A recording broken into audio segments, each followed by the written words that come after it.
네, 할렐루야. 만나 뵙게 돼서 너무 반갑고 감사드립니다. 이 시간 우리 옆에 있는 지체들과 함께 잠시 인사 나누고 또 말씀 나눴으면 좋겠습니다. 우리 옆에 있는 지체들, 뒤에 있는 지체들과 사랑합니다, 축복합니다 인사하도록 하겠습니다. 사랑합니다, 축복합니다.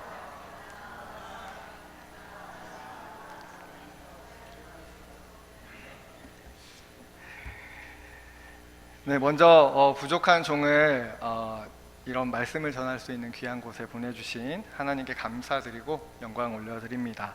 그리고 또한 이 남전도회 1남전도회 헌신 예배를 드리는 이 소중한 시간에 초대해 주신 우리 담임 목사님과 당회원들과 우리 성도님들께 감사를 드립니다.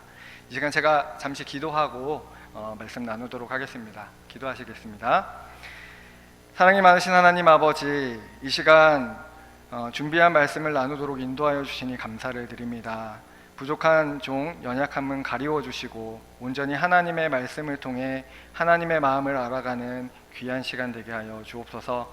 말씀을 전하는 자와 듣는 자 모두 하나님 앞에 겸손하게 하셔서 하나님의 말씀에 순종하는 삶 살아갈 수 있도록, 그래하여 하나님께 영광 돌리는 우리 모두 될 수 있도록 인도하여 주옵소서. 사랑이 많으신 예수님의 이름으로 기도드립니다. 아멘. 네, 우리 인터넷에 보면은 새로운 서비스를 이용하기 위해서 회원 가입을 해야 하는 경우들이 있습니다. 그때 우리는 이용 약관이라는 걸 마주치게 되죠.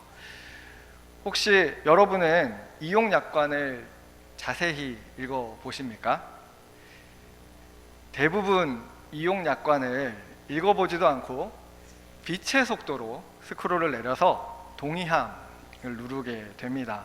어떤 분들은 이 과정이 너무 귀찮아서 전체 동의 버튼이 어디 있는지 빨리 찾아보기도 하죠. 이처럼 대부분의 사람들은 자신이 원하는 서비스를 빨리 이용하기 위해서 이용 약관이라는 것을 귀찮게 여기기도 합니다. 하지만 이런 이용 약관은 가볍게 여겨서는 안 됩니다. 그 안에는 우리가 제공받는 서비스가 무엇인지 기록되어 있을 뿐만 아니라 제약도 기록되어 있기 때문입니다. 가끔은 이용 약관을 제대로 확인하지 않았기 때문에 원하지 않는 서비스에 가입을 하게 되거나 불필요한 지출을 하게 되는 경우도 발생합니다. 이러한 이용 약관은 어떤 의미에서 예수님의 제자가 되는 것과 비슷한 면을 가지고 있습니다. 많은 사람들이 예수님의 제자가 되면 누릴 수 있는 은혜와 복의 마음을 빼앗겨 약관을 제대로 읽어보지도 않고 동의함을 누릅니다. 그래서 제자의 삶을 제대로 살지 못하면서 나의 삶에는 하나님의 은혜가 없다고, 하나님이 주시는 복이 없다고 속았다고 말하기도 합니다. 만약 우리에게 이 같은 마음이 있다면 이제라도 우리는 제자의 약관이 무엇인지 꼼꼼하게 살펴보아야 합니다. 그러면 예수님의 참된 제자로서 책임과 의무를 다하는 삶을 살 뿐만 아니라 하나님께서 주시는 은혜와 복이 무엇인지 분명하게 누릴 수 있게 되는 것이죠. 특별히 누가는 자신이 기록한 복음서에서 제자도가 무엇인지 말합니다. 누가는 예수님께서 예루살렘으로 여행하는 중에 제자들에게 제자도에 대해서 가르치셨다라고 기록합니다. 그 중에서 오늘 우리가 읽었던 14장의 말씀은 너무너무 중요한 말씀입니다. 누가복음 14장은 예수님의 큰 잔치 비유가 기록되어 있습니다. 하나님 나라에 들어갈 수 있는 사람, 이 잔치에 참여할 수 있는 사람은 하나님의 초청을 받고 잔치에 참여하기로 결정하고 실제로 그 잔치에 들어온 사람이 하나님의 나라에 들어가는 사람들이다 라고 말씀해 주셨습니다. 이 말씀을 들은 수많은 사람들이 예루살렘으로 올라가는 예수님의 여행에 동참합니다. 아마 이들은 예수님께서 행하시는 기적을 보고 예수님의 말씀을 듣고 예수님께 흥미를 느낀 사람들이죠. 하지만 예수님은 많은 사람들이 모인 것을 그렇게 크게 기뻐하시지 않은 것으로 보입니다. 그래서 예수님은 가던 길을 멈추시고 무리를 향해 진짜 예수님의 제자가 지켜야 하는 약관이 무엇인지 말씀하십니다. 그렇다면 진정한 예수님의 제자들이 이 땅을 살아가며 지켜야 할 약관은 무엇일까요? 오늘 일남전도의 헌신 예배를 드리며 하나님께 영광을 올려드리는 우리가 진짜 제자로 살아가는 방법이 무엇인지 말씀을 통해 알아보길 원합니다. 오늘 본문 말씀을 살펴보면서 진정한 예수님의 제자가 가져야 할 삶의 자세를 살펴보며 우리의 헌신의 마음을 드리는 제자의 삶을 살기로 다짐하는 저와 여러분들이 되시길 소망합니다. 수많은 무리가 예수님과 함께 여행을 하는 중에 있습니다. 이 본문에서 우리가 주목해야 할 점은 예수님을 따르는 많은 사람들을 저자가 제자라고 부르지 않았다라는 겁니다. 저자는 아주 의도적으로 이 사람들을 무리라고 표현하고 있습니다. 이것은 이들 중에 예수님을 향한 믿음을 가지고 있지 않은 사람들이 섞여 있음을 의미하는 것이죠. 그래서 예수님께서는 가던 길을 멈추시고 무리를 향해 몸을 돌이키셨습니다. 예수님은 진정한 제자는 어떤 사람인지 이제 그들을 향해 말씀하시는 거죠. 이것은 예수님을 따르는 수많은 무리에게 이용약관을 딱 보여주시면서 마치 단순한 호기심이나 일시적인 충동으로 나를 따르겠다고 다짐한 사람은 지금 이 자리에서 멈추십시오 라고 말하는 것과 같습니다. 그런 다음 예수님의 제자라면 다음과 같은 세 가지의 삶의 자세를 가져야 한다고 말씀하시는데 이 말씀을 살펴보면 잘 이해가 되지 않는 부분도 있고 충격적인 부분들도 있습니다. 예수님께서 말씀하시는 제자의 첫 번째 약관은 무엇일까요? 우리 함께 오늘 본문의 26절의 말씀을 한번 같이 읽어보도록 하겠습니다. 우리 함께 읽어보겠습니다. 시작. 무릇 내게 오는 자가 자기 부모와 처자와 형제와 자매와 더욱이 자기 목숨까지 미워하지 아니하면 능히 내 제자가 되지 못하고. 아멘. 제자의 첫 번째 약관은 바로 가치관을 바꾸라는 겁니다. 이 말씀을 잘못 해석해서 부모님도 가족도 신경 쓰지 않고 살아야 예수님의 제자구나 이렇게 이해해서는 절대 안 됩니다. 여기서 미워하다 이 단어의 사전적인 의미는 싫어하다, 무시하다라는 의미를 가지고 있습니다. 하지만 하나님께서는 이 단어를 사용하실 때 누군가를 혐오하거나 싫어하는 의미로 사용하시지 않았습니다. 오히려 사랑의 우선순위를 강조하는 의미로 사용하셨습니다. 이런 하나님의 마음을 알고 있었던 바울은 로마서 9장 13절에 이렇게 기록하고 있는데요. 기록된 바 내가 야곱을 사랑하고 에서는 미워하였다 하심과 같으니라 라고 말합니다. 이처럼 하나님은 야곱만 사랑하시고 에서는 어떻게 되든지 신경 쓰시지 않는 분이 아니었죠. 그렇기에 오늘 예수님께서 제자들에게 요구하시는 것은 가족보다 자신보다 세상의 그 무엇보다 예수님을 사랑하라 라는 말씀입니다. 하지만 우리가 살아가는 세상은 우리에게 무엇을 요구합니까? 그 무엇보다 자신을 가장 먼저 사랑해야 된다라고 말합니다. 세상에서 가장 가치 있는 것은 가족이다 라고 말합니다. 때로는 우리에게 돈이나 명예가 가장 귀한 것이다 라고 말하며 우리를 유혹합니다. 그것이 세상이 우리에게 요구하는 가치관입니다. 예수님은 그런 세상을 너무나도 잘 알고 계셨습니다. 그래서 예수님의 진정한 제자가 되기 위해서는 가치관이 변해야 된다라고 이야기를 하고 계시는 것이죠. 우리가 가장 사랑해야 할 대상은 누구입니까? 바로 예수님입니다. 그리고 예수님을 가장 먼저 사랑할 때 예수님이 우리의 가정과 나 자신을 책임져 주시는 분임을 확실하게 믿어야 합니다. 먼저 그의 나라와 그의 의를 구하라. 그리하면 이 모든 것을 너희에게 더하시리라. 확실한 이 말씀을 붙잡고 우리는 하나님을, 예수님을 가장 먼저 사랑하는 사람이 되어야 한다는 것입니다. 이처럼 우리의 가치관을 바꾸고 예수님을 가장 먼저 사랑하는 저와 여러분들이 되시길 주님의 이름으로 축원합니다. 그런 다음 예수님께서 두 번째 제자의 약관을 무리에게 가르쳐 주십니다. 우리 함께 오늘 본문의 27절의 말씀입니다. 우리 함께 읽어보도록 하겠습니다.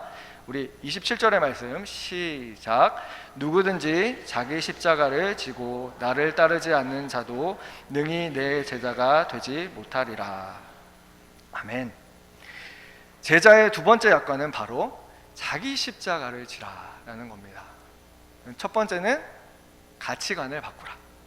두 번째는 자기 십자가를 지라. 예수님은 이미 베드로를 비롯한 자신의 제자들에게 나를 따라오려거든 자기를 부인하고 날마다 자기 십자가를 지고 나를 따를 것이라 라고 말씀하셨습니다. 이미 이 말씀이 9장 23절에 기록되어 있습니다. 이것은 제자의 삶에는 반드시 치러야 할 대가가 있다는 것을 나타내는 말이었습니다. 예수님께서 아직 십자가를 지기 전이셨기 때문에 이 말을 듣는 무리들은 예수님의 삶에 엄청난 희생과 헌신이 필요하다는 것을 분명하게 인식 못했을 가능성도 있습니다. 하지만 이 십자가라는 것이 엄청난 수치와 고통의 상징이었기 때문에 제자가 되는 길이 명예와 부를 누리는 길이 아니라는 것은 분명히 알았을 것입니다. 예수님께서는 제자의 삶에 반드시 대가를 치러야 하고 그것을 피할 수 없다라는 사실을 두 가지 비유를 통해서 좀 더 구체적으로 설명하고 계십니다. 그것은 망대를 세우는 비유와 전쟁을 하는 임금의 비유입니다. 만약 누군가 자신의 밭이나 포도원에 망대를 세우려고 한다면 자신에게 충분한 비용이 있는지 계산을 해야 합니다. 만약 계산을 하지 않고 공사를 시작하였다가 기초만 쌓고 완공하지 못한다면 사람들에게 비웃음이 되고 말 것입니다. 또한 전쟁을 하기 전에 임금이 해야 할 일은 무엇입니까? 앉아서 자신이 가진 1만 명의 군사로 저기 싸우러 오는 2만 명의 군사를 대적할 수 있는지 헤아려야 합니다. 이 두 가지 비유는 계산해보라, 헤아려보라 라고 말하고 있습니다. 즉 자신이 감당할 수 있는지, 대가를 지불할 수 있는지, 준비가 되어 있는지 심사숙고하라는 의미입니다. 이처럼 예수님은 두 가지 비유를 통해 제자의 삶에는 반드시 대가를 지불해야 하는 것이 있다라는 것을 말씀하십니다. 즉 진정한 예수님의 제자라면 자기 십자가를 져야 한다는 거죠. 그러나 예수님의 비유는 계산을 해보고 헤아려보라 라는 말로 끝나지 않습니다. 오히려 제자의 삶을 요청하는 예수님의 요구를 피할 수 없다라고 말합니다. 망대는 유용한 것이죠. 하지만 건설할 수도 있고 건설하지 않을 수도 있습니다. 그런데 전쟁은 어떻습니까? 내가 하고 싶지 않다고 전쟁을 하지 않을 수 있는 게 아닙니다. 적군이 싸우기 위해 다가오면 피할 수 없이 전쟁을 해야 하는 것이죠. 그렇다면 이 두 가지 비유가 말하고 있는 것은 무엇입니까? 제자가 되라는 예수님의 요구를 피할 수 없다. 그리고 반드시 그 요구에는, 제자가 되라는 예수님의 요구에는 대가를 져야 한다. 자기 십자가를 져야 한다 라는 의미가 담겨 있는 것이죠. 진정한 예수님의 제자라면 자신을 희생하고 헌신할 각오를 해야 합니다. 피할 수 없습니다. 하지만 우리의 본성은 희생하거나 헌신하는 것을 원하지 않죠. 편안하고 적당한 신앙생활을 하고 싶어 합니다. 하지만 진정한 제자라면 적당히 할 수가 없는 거죠. 사실 우리는 수많은 사람들의 희생과 헌신 위에 신앙생활을 하고 있습니다. 수많은 선교사님들의 순교와 희생 위에 한국 교회가 세워졌습니다. 믿음의 선진들의 기도와 희생 덕분에 한국 교회는 지금까지 성장하였습니다. 그뿐만이 아닙니다. 우리 교회는 어떻습니까? 남모르게 눈물 흘리며 기도하고 헌신하고 봉사한 수많은 장로님들, 권사님들, 집사님들, 성도님들, 그분들의 헌금과 희생과 봉사와 헌신을 통해 이 교회가 지금까지 성장해 온 것 아니겠습니까? 우리 교회가 아름답게 유지되고 있는 것은 그분들의 헌신과 희생이 있기 때문입니다. 그렇게 진정한 예수 그리스도의 제자라면 다른 사람들이 희생하고 헌신하는 것을 그저 바라만 보고 있지는 않아야 합니다. 제자로서 내가 감당해야 할 무언가가 있는지 계산해보고 살펴보아야 하는 거죠. 그리고 내 눈에 보이는 그것이 내가 져야 하는 십자가구나. 우리 교회에 부족한 부분이 보인다면 그것이 내가 져야 할 십자가구나 생각하면서 그 십자가를 기꺼이 짊어져야 하는 것입니다. 이처럼 진정한 제자로서 자기 십자가, 그 십자가를 지고 예수님을 따르는 저와 여러분들이 되시길 주님의 이름으로 축원합니다. 마지막으로 예수님께서 우리에게 가르쳐 주신 제자의 약관은 포기하라는 겁니다. 오늘 본문 말씀 33절의 말씀을 읽어보도록 하겠습니다. 우리 33절 말씀 함께 읽겠습니다. 시작. 이와 같이 너희 중에 누구든지 자기 모든 소유를 버리지 아니하면 능히 내 제자가 되지 못하리라. 아멘. 우리 제자가 되는 첫 번째 약관 뭐였습니까? 가치관을 바꾸라. 두 번째 약관이 무엇이었습니까? 자기 십자가를 지라. 세 번째는 포기하라. 사실 이것은 마지막 이 약관은 제자가 되기 위한 약관의 모든 것을 포함하는 말입니다. 예수님의 제자가 되기 위해서는 자신의 모든 소유권을 포기하라고 예수님이 이야기하십니다. 이런 예수님의 요구는 이 땅을 살아가는 우리에게 너무나도 큰 부담으로 다가옵니다. 그래서 우리는 이 말씀을 항상 자신이 가진 모든 것을 버릴 수 있도록 준비하라 라는 식의 표현으로 부드럽게 바꾸고 싶어 합니다. 하지만 예수님께서 오늘 우리에게 말씀하시는 본문의 말씀을 가만히 살펴보면 이것은 준비하라라고 얘기하고 있지 않습니다. 어떻게 하라고 얘기합니까? 지금 당장 버리라고 말합니다. 지금 결단하라고 말합니다. 예수님께서 베드로와 야고보와 요한을 제자로 부르시는 장면을 보면 그들이 배를 육지에 대고 모든 것을 버려두고 예수님을 따랐습니다. 누가복음 5장 11절에 모든 것을 버려두고 예수님을 따랐다라고 말하고 있습니다. 곧장 모든 소유권을 포기하고 예수님을 따랐다는 겁니다. 이처럼 예수님께서 얘기하시는 포기하라라는 말씀은 곧장 그렇게 하라라는 말입니다. 하지만 모든 소유권을 포기한다는 것은 쉬운 일이 아니죠. 어쩌면 우리에게는 불가능한 삶의 자세일지도 모릅니다. 그렇다면 우리가 예수 그리스도의 제자로 살아간다는 것은 불가능한 일이겠습니까? 결코 그렇지 않습니다. 예수님은 우리에게 진정한 제자의 삶이 무엇인지 자신의 몸으로 보여주셨습니다. 예수님은 가족보다 자신의 생명보다 하나님의 뜻을 최우선으로 따르셨습니다. 예수님이 십자가에서 돌아가시기 전 겟세마네 기도회에서 무엇이라고 하셨습니까? 이 잔을 내게서 지나가게 해달라고 기도했습니다. 하지만 자신의 뜻이 아니라 하나님의 뜻대로 해달라고 기도하신 분이 예수님입니다. 그리고 예수님은 하나님의 뜻에 따라 십자가를 지신 것이죠. 하나님 아버지의 뜻에 따라 십자가를 스스로 선택하시며 자신이 치러야 할 모든 대가를 지불하셨습니다.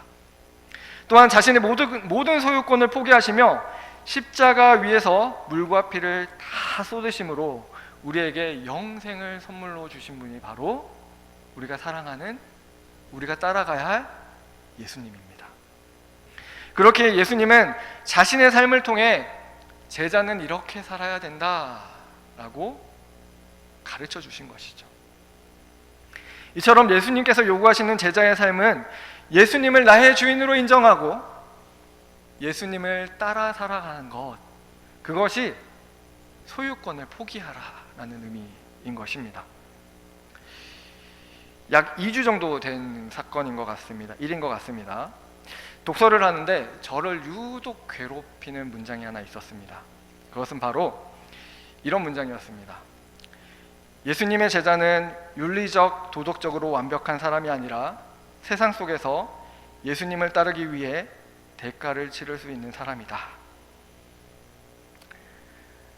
이 문장이 제 머릿속을 떠나지 않았습니다. 며칠 동안 떠나지 않았습니다. 마치 하나님께서 저에게 너는 나를 따르기 위해 대가를 지불할 수 있느냐라고 묻는 것처럼 느껴졌습니다. 저에게 하는 질문인 것 같으니 대답을 해야 되지 않겠습니까? 제가 무엇이라고 대답했을까요? 정말 며칠 고민하면서 기도하면서 어쩔 수 없이 하나님 앞에 이렇게 고백했습니다. 하나님, 저는 가진 것이 없습니다. 많이 없습니다. 자녀도 3명이나 있고요. 사랑하는 아내도 있습니다. 지켜야 할 가정이 있어요. 더 많은 것을 내어놓고 대가를 치르라고 하시는 것 같아서 너무나도 두렵고 무섭습니다. 하나님, 너무 무서워요. 목회자로 헌신했는데 더 달라고 하시니까 뭘 가져가실지 두렵습니다. 이렇게 좀 기도를 했습니다. 그리고 이렇게 덧붙였습니다. 하나님, 제가 잘 먹고 잘 살기 위해서 목회를 한 게 아니죠. 저에게 많은 것이 없지만 하나님께서 저에게 감당할 힘을 주신다면 하나님, 제가 헌신하고 희생할 부분들을 기꺼이 감당하겠습니다. 하나님, 도와주십시오. 이게 제 고백이었습니다. 기도의 고백. 그리고 집에 들어가서 아내에게 우리에게 요구하시는 게 있는 것 같다 그러면서 이런 기도를 했고 이런 마음이 있었다라고 그대로 전달했습니다. 내심 안 될 것 같은데 이렇게 얘기하기를 바랬었습니다. 근데 아내가 뭐라고 했는지 아십니까? 아멘 하는 겁니다. 저보다 믿음이 좋죠. 그 한마디에 모든 고민이 끝나버렸습니다. 여러분, 오늘 예수님께서 말씀하시는 제자의 약관이 무엇입니까? 가치관을 바꾸고 예수님을 가장 먼저 사랑해야 한다. 자기 십자가를 지며 대가를 치러야 한다. 모든 것을 버리신 예수님의 삶을 본받는 진짜 제자가 되어야 한다. 그것이 바로 예수님께서 요구하시는 제자의 약관입니다. 그렇다면 우리는 어떤 삶을 살아야 진짜 제자의 모습으로 살 수 있겠습니까? 어떤 삶을 살아야 할까요? 이제 우리는 진짜 제자로 살아야 됩니다. 진짜 제자로. 제자는 스승의 뒤를 따라가는 사람입니다. 그렇기에 우리가 진짜 예수님의 제자라면 우리의 삶이 예수님의 삶을 닮아야 하는 거죠. 성경을 많이 아는 것과 은혜로운 말을 잘하는 것으로 부족합니다. 삶으로 증명되지 않는 제자는 참 제자가 아닙니다. 그렇게 우리는 오늘부터 내가 믿고 내가 알고 내가 말한 대로 살아내는 연습을 멈추지 않아야 하는 거죠. 때로는 넘어지고 실패할 수 있습니다. 그러나 진짜 제자라면 예수님을 닮기 위해 한 걸음 한 걸음 내딛는 그 삶을 포기할 수 없는 겁니다. 이 사실을 기억하고 오늘부터 예수님의 제자로 살아가기를, 그 연습을 하는 것을 멈추지 않는 저와 여러분들이 되길 주님의 이름으로 축원합니다.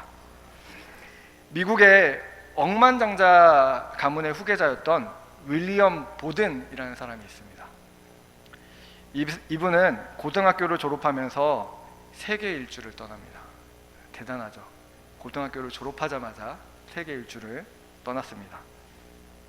그는 여행 중에 아시아와 중동의 수많은 영혼들을 보면서 복음을 전하는 삶을 살기로 결심합니다.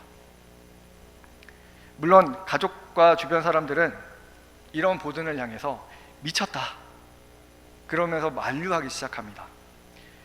거대한 부와 명예를 포기하는 것은 낭비라고 말했습니다. 그때 그는 자신의 성경책 안쪽 표지에 이렇게 다음과 같이 적었습니다. 남김없이, no reserves, 남김없이. 그는 예일대학교와 프린스턴 신학교를 졸업한 후에 중국 선교사로 자원을 하게 됩니다. 그러자 가족들과 친구들은 좋은 직장을 취업할 수 있는 그에게 모든 좋은 조건들을 두고 하필이면 어려운 곳에 가서 사서 고생을 하려고 하느냐라고 만류하기 시작합니다. 그때 또 그는 다시 성경 안쪽 표지에 이렇게 적었습니다. 후퇴 없이, no retreats, 남김없이, 후퇴 없이. 그리고 그는 중국으로 가기 전 마지막 단계 선교 훈련을 위해서 이집트로 떠납니다. 하지만 이집트에 도착한 지 4달도 되지 않아서 척수염에 걸려서 만 25세라는 젊은 나이로 세상을 떠나고 말았습니다.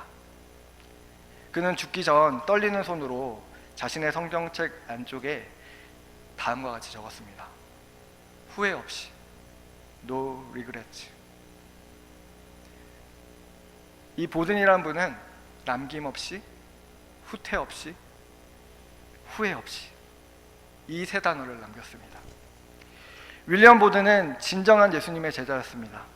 세상의 가치관을 따르지 않고 가족보다 자신의 생명보다 예수 그리스도를 최우선으로 여겼습니다.